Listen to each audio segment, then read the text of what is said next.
DOGE, the Department of Government Efficiency, is terrible news for you if you are a job seeker in 2025.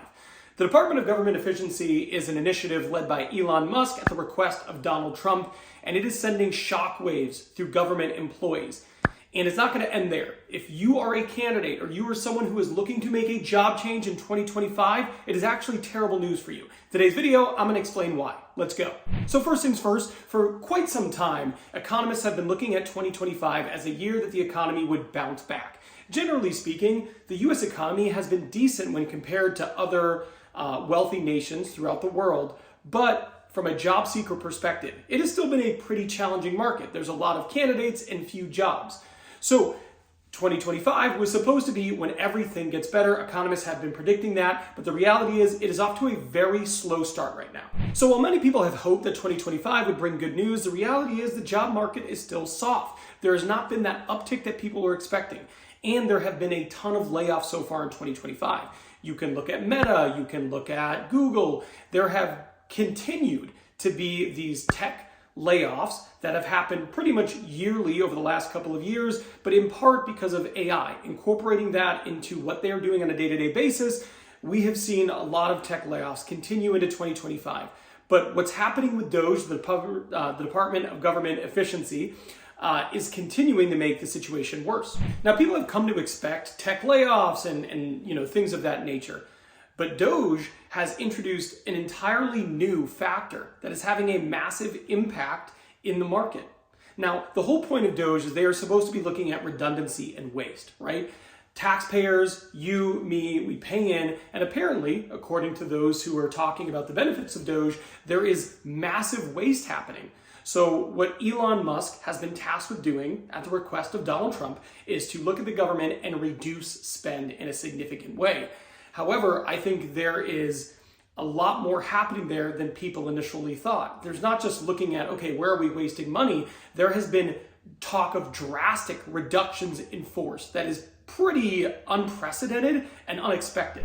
Now, if you remember back when Elon bought Twitter and ruined it and changed it to X, there was immediately a ton of layoffs. His thought process, well, we are overstaffed here. We do not need this many people. And there was immediately huge cuts to the employee base at Twitter.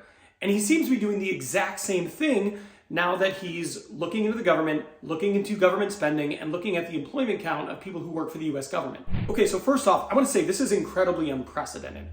Even when there's a change of power in terms of the party that's governing America, very rarely are there these large whole-scale cuts to government employees. Typically, they are pretty much insulated from this. So it's been an incredibly stable place to be employed for a very long time.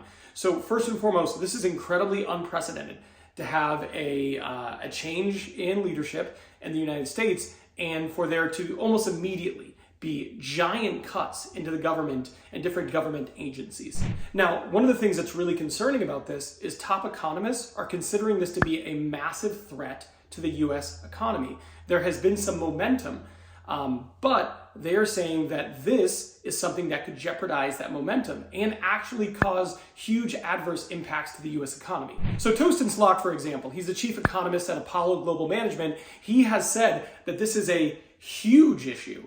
And he wrote a piece recently talking about just how impactful this might be in a very negative way to the US economy. And what he wrote is that he fears that these layoffs could be as many as 1 million people. When you talk about an additional 1 million people who have jobs who are now all of a sudden displaced from their role and enter into the job market, that is massive. Now, he went on to state that a lot of people are speculating that the cuts for the Department of Government Efficiency will only be 300K people. By the way, that is a massive amount of people. However, what they're not taking into consideration, according to Slock, is that there are 5.2 million contractors in the US government, and those contractors might be downsized significantly. And the combination between the layoffs and the downsizing of the contractors could equal 1 million people. So that 1 million people, that could have a massive ripple effect in terms of unemployment here in America. Now, the bad news here is if you are a candidate between harsh immigration policies, between the constant threat of tariffs and new tariffs, and how tariffs are going to impact material costs and a variety of other industries in the United States, and when you consider these layoffs that are happening and the government downsizing of potentially up to 1 million people, it is bad news for a job market that couldn't really afford any more bad news. So here's my perspective. I've been in recruitment for 15 years. And one of the most challenging things about being a job seeker is when there is stiff competition for roles, right? When you have one job and you have 5 people who are vying for it, it is hard. It is much easier when the open jobs are kind of imbalanced with the people who are looking for jobs.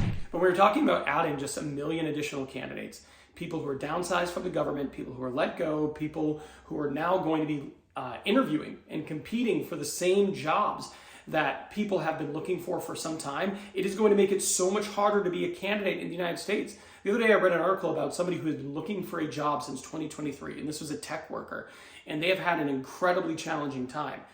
And imagine being that person and looking at 2025 as like things are going to be better this year. Well, now all of a sudden you have 1 million additional candidates put into this market that already has a ton of candidates relative to the open jobs. It is going to be incredibly competitive. Now, I made a video probably about a month back, and it's why it feels impossible being a candidate. It's going to feel even more impossible being a candidate if all of a sudden there's 1 million more people in the US job market looking for a job. And that is a reality that people are faced with right now. Now, the US government isn't the only place where layoffs are happening. Layoffs are happening in a variety of companies, but I specifically made this video about Meta because Meta is saying one thing very publicly, but the reality, what's actually going on behind closed doors, is much more harsh. If you want to learn more, go watch this video next.